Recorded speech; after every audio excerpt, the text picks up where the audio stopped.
دونوں اسٹڈی سے نکل آئے۔ ایان محبت بھری نگاہ اس پر ڈالتا سر جھکا گیا۔ اسے اپنی ڈگری بے معنی لگنے لگی۔ میں اب تک بے مقصد جیتا آیا، جسے دین کی ہی کچھ خبر نہیں تھی۔ رات رک جاتے، ساریہ ان سے مخاطب ہوئی تو وہ خیالات کی دنیا سے باہر نکلا۔ نہیں، کل پھر آ جائیں گے، ایان نرمی سے بولا تو ساریہ نے سر اس بات میں ہلا دیا۔ وفا ساریہ سے ملتی ہوئی ایان کی تقلید میں باہر نکل آئی۔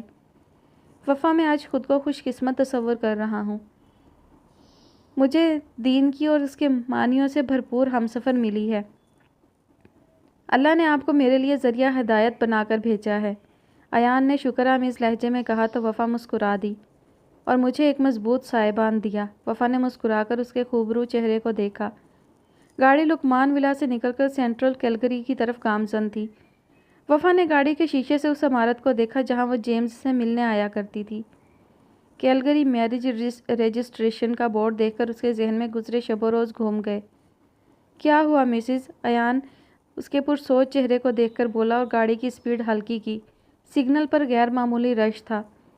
جیمز کے بارے میں سوچ رہی تھی، شرافت راس ہی نہیں آئی اسے۔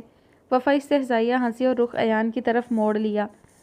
ان کی گاڑی کے پیچھے کئی گاڑیاں آن واحد میں آ رکیں۔ ایان کی چھٹی حس نے خطرے کا الارم دیا۔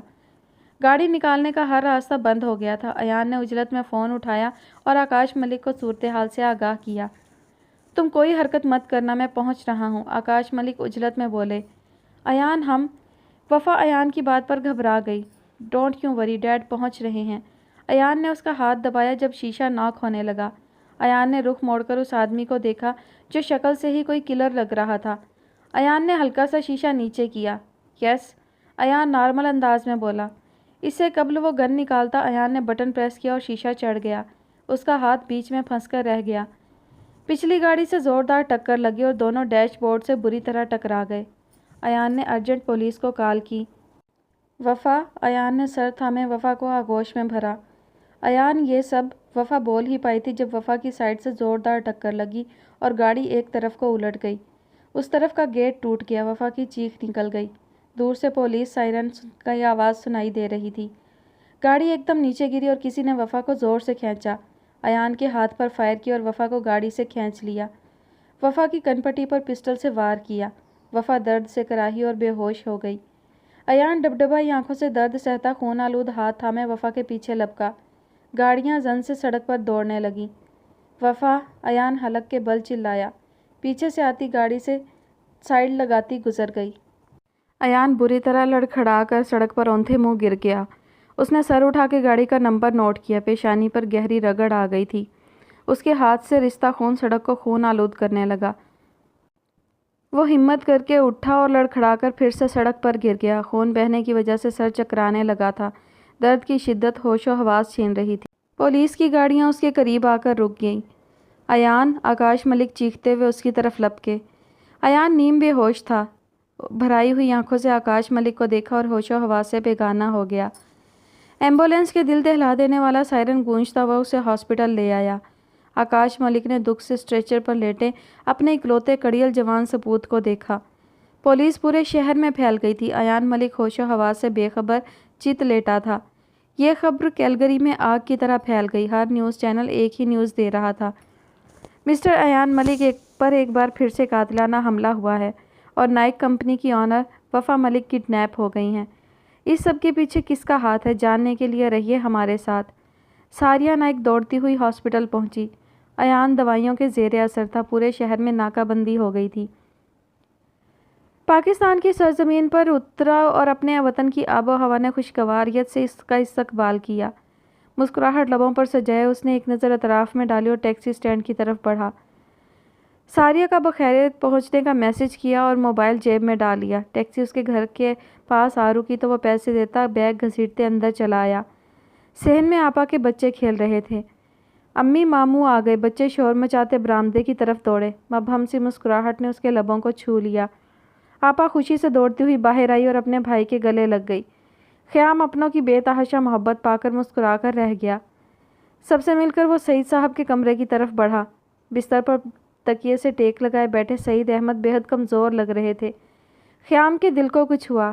باپ کے گلے لگ گیا۔ سعید احمد اس کی کشادہ پیشانی چومتے ہوئے بولے، میرے جگر کا ٹکڑا، میں آ گیا ہوں، اب آپ کو بالکل ٹھیک کر دوں گا۔ خیام نے ان کے جھریوں زدہ ہاتھ چومے۔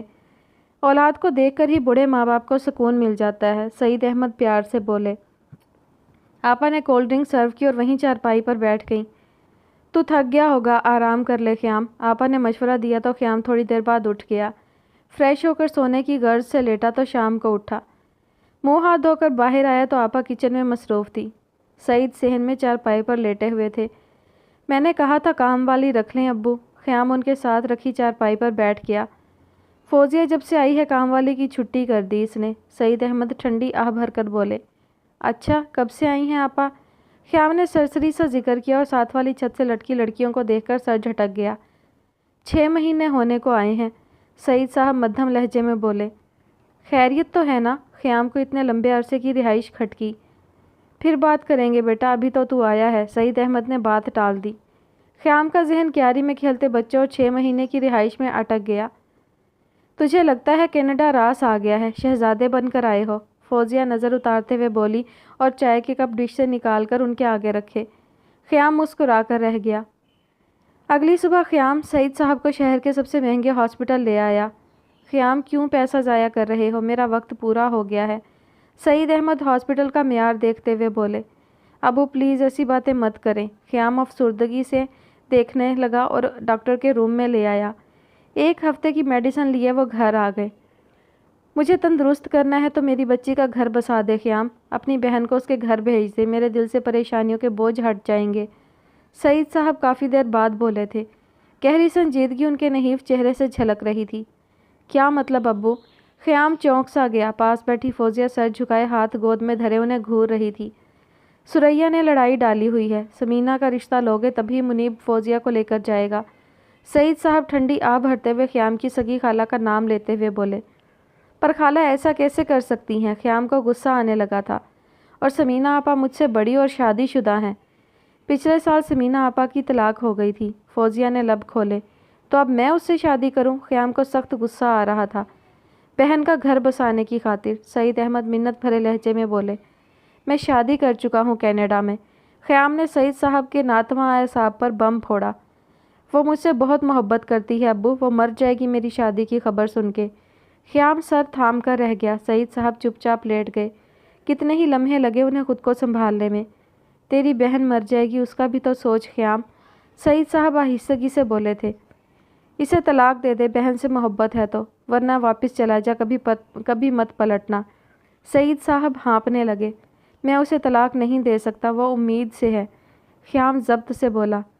جا فوزیہ، اسے اس کا سامان لا دے، اس کی بیوی اس کا انتظار کر رہی ہے۔ سعید صاحب نے رخ موڑ کر آنکھوں پر ہاتھ دھر لیا۔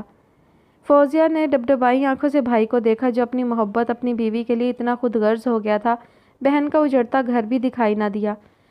امی تم کہتی تھی ماموں آئے گا تو اپنے گھر جائیں گے، فوزیہ کی بیٹی نور اس کا دوپٹہ کھینچتے ہوئے بولی۔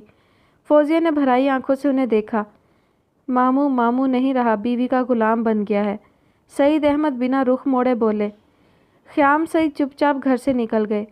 فوزیہ کمرے میں جا کر آنسو بہانے لگی۔ کیاری میں کھیلتے اس کے دونوں بچے اسے بے حد عزیز تھے، اسے منیب کی ضرورت نہیں تھی، بس اپنے بچوں کے لیے باپ کا سایہ چاہیے تھا۔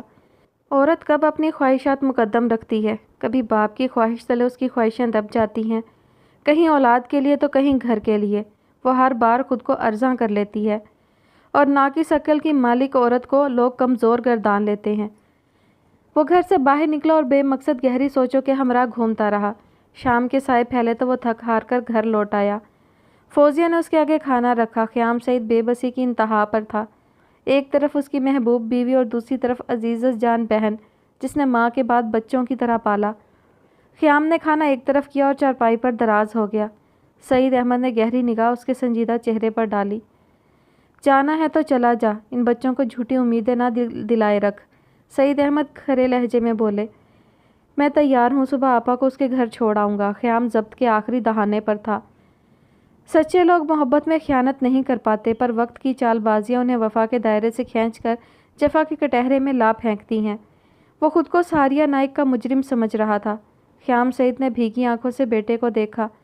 مجبوریاں مسکراہٹوں کی پیاسی ہوتی ہیں، کہیں نہ کہیں کسی نہ کسی کی مسکراہٹ نگل جاتی ہیں۔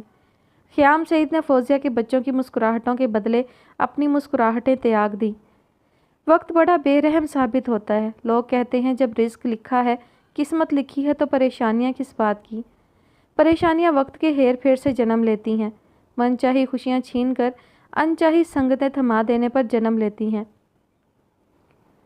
درد کی ایک شدید لہر اس کے سر میں دوڑی۔ اس نے کراہ کر آنکھیں کھولنی چاہیں، مندی مندی آنکھوں سے اطراف میں دیکھا تو کچھ سمجھ نہیں آیا۔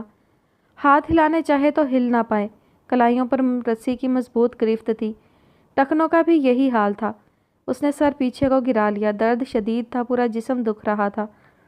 دماغ نے کام کرنا شروع کیا اور آہستہ آہستہ اسے یاد آیا۔ مسٹر ملک، وہ زیر لب بڑبڑائی اور گردن سیدھی کیے رسیوں سے کلائیاں کھینچنے لگی۔ نتیجتاً کلائیاں چھل گئیں۔ ایان، وہ بلکی تھی۔ اوپر دیکھنے پر ہلکی ہلکی روشنی آنکھوں میں پڑنے لگی۔ دروازہ پورا کھلا تو آنکھیں چندھیا گئیں۔ وفا نے آنکھیں میچ کر دوبارہ کھولیں۔ روشنی سے کنپٹی سے گرتی خون کی دھاریں خشک ہو چکی تھی۔ بھورے بال گردن کے اطراف میں بکھر کر الجھے ہوئے تھے۔ گلابی لب خشک ہو رہے تھے۔ بھوری آنکھوں سے آنسو بہہ رہے تھے۔ 3 لوگ سیڑھیاں اتر کر اس کے سامنے آ گئے۔ وفا ایک لمحے میں پہچان گئی۔ ماما ٹھیک کہتی تھی، تم لوگ انتہائی گرے ہوئے ہو، وفا حلق کے بل چلائی۔ شیزا کا قہقہا بلند ہوا۔ تو تم نے ہمارے درمیان آنے کی جرت کیوں کی؟ شیزا کرسی کے بازو پر ہاتھ رکھے اس کے اوپر جھکی۔ مجھے کوئی شوق نہیں ہے تم جیسوں کے منہ لگنے کا، وفا کلائیاں کھینچتے ہوئے شیزا کی آنکھوں میں دیکھ کر بولی۔ بالاج غیر معمولی حد تک سنجیدہ تھا۔ ایان تمہیں زندہ نہیں چھوڑیں گے، وفا گررائی تھی۔ شیزا نے اس کی گردن دبوچ لی۔ ریئلی؟ شیزا نے بڑے ہوئے ناخن اس کی گردن کی جلد میں پیوست کر دیے۔ وفا نے ضبط سے آنکھیں میچیں۔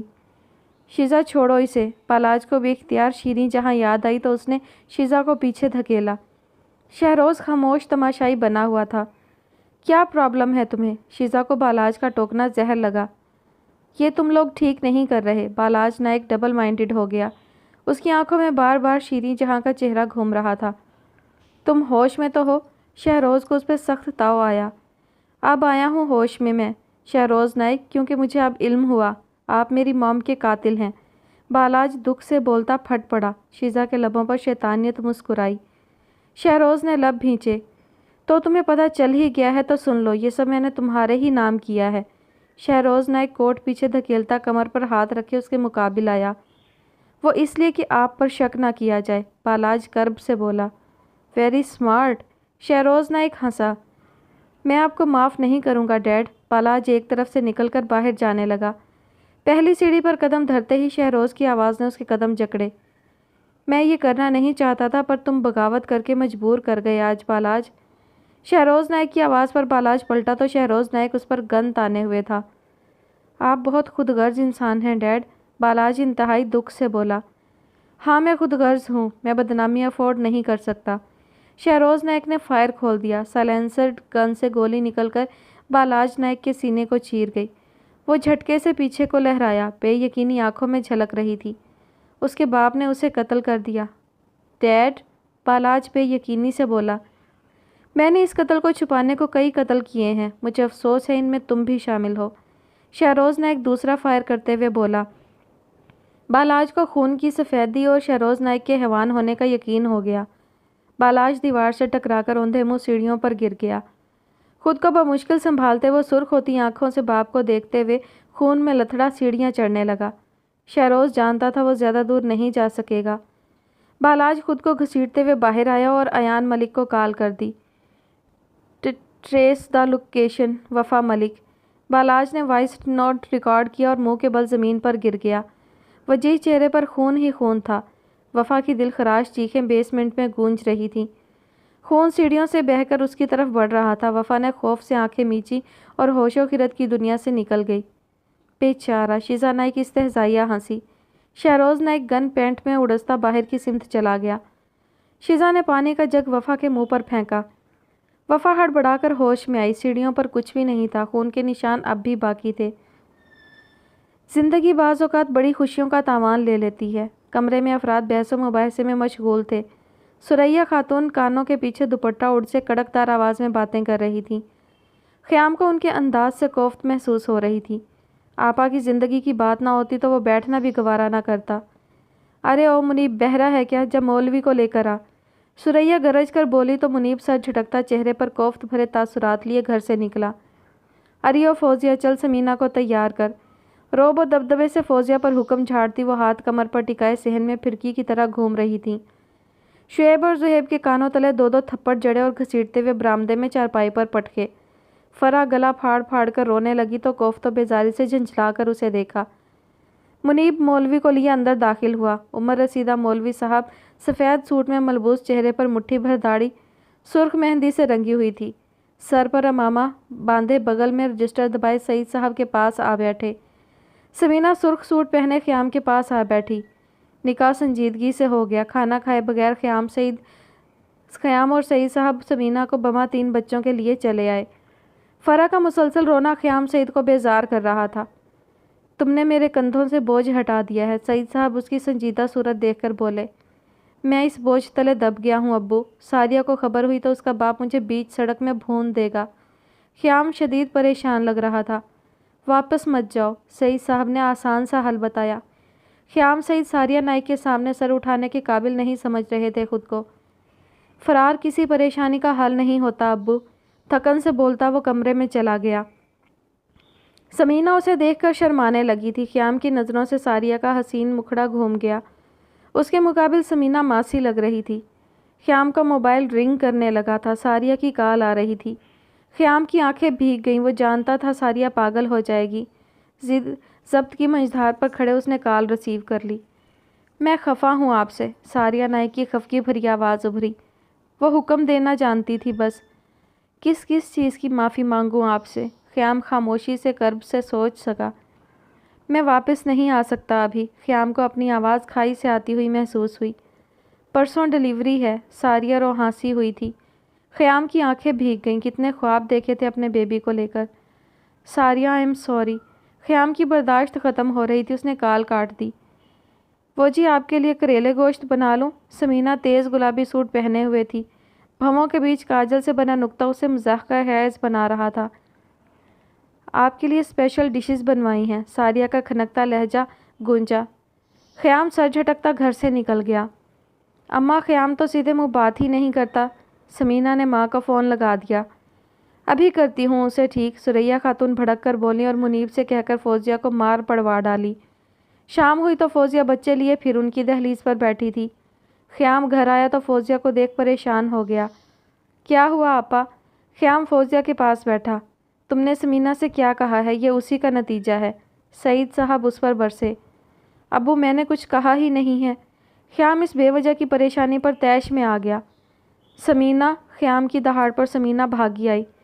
کیا کہا ہے تم نے جو آپا کو پھر سے نکال دیا؟ خیام طیش کے عالم میں اس کی طرف بڑھا۔ کچھ نہیں۔ سمینہ خوفزدہ ہو گئی۔ آج کے بعد آپا کو کسی نے ہاتھ بھی لگایا تو بتا دو اپنے بھائی کو، تم لوگوں کی لاشیں بھی نہیں ملیں گی۔ خیام گرایا تھا، سمینہ کی شکل دیکھ کر ہی اس کا دماغ الٹ رہا تھا۔ جی، سمینہ ہکلائی تھی۔ لگاؤ فون، منیب کو لے کے جائے آپا کو ورنہ ابھی کے ابھی طلاق دے دوں گا۔ خیام دھمکاتے ہوئے اندر چلا گیا۔ نتیجتاً 10 منٹ میں منیب دروازے پر تھا۔ آج کے بعد آپا پر ہاتھ اٹھانے کی غلطی مت کرنا، سمجھے؟ ورنہ وہ حال کروں گا مر کے بھی نہیں بھول سکو گے۔ خیام نے وارننگ دی تھی۔ اس سے عمر میں بڑے منیب کو بھی پسینہ آ گئے۔ ایان ہوش میں لوٹا تو اپنے بیڈ روم میں تھا۔ دائیں ہاتھ پر بینڈیج تھی، سر پر بھی سفید پٹی بندھی ہوئی تھی۔ لمحے کے 1000ویں حصے میں اسے وفا کی یاد آئی۔ گردن گھما کر بیڈ کی دوسری جانب دیکھا۔ وہ عجلت میں اٹھا اور لڑکھڑاتا ہوا کمرے سے نکلا۔ پچھلی چوٹ تازہ ہو گئی تھی، اس کی چال میں لڑکھڑاہٹ پھر سے آنے لگی تھی۔ مام، ڈیڈ۔ رائنہ بیگم کمرے سے نکلیں۔ کیا ہوا بیٹا؟ رائنہ تیز قدموں سے اس تک آئی اور اس کے رخسار پر ہاتھ رکھا۔ مام، وفا کہاں ہے؟ وہ عجب سے خوف کے زیر اثر بولا تھا۔ ادھر بیٹھو۔ رائنہ بیگم اسے تھامے صوفے تک لے آئیں۔ مام مجھے بتائیں وفا کہاں ہے؟ ایان جھنجھلا کر بولا۔ دل عجب انداز میں دھڑک رہا تھا، بری خبر سے بچنے کے لیے پر تول رہا تھا۔ وفا کڈنیپ ہو گئی ہے، تمہارے ڈیڈ پوری کوشش کر رہے ہیں۔ ایان سر ہاتھوں میں گرائے بیٹھ گیا، بے بسی سے آنکھوں میں آنسو آ گئے۔ ایان، رائنہ بیگم اسے سینے سے لگا گئی۔ آکاش ملک کی گاڑی پورچ میں رکی اور وہ تیزی سے چلتے ہوئے اندر آئے۔ ایان تمہیں ہوش آ گیا؟ وہ خوشگوار حیرت سے بولے۔ ڈیڈ، وفا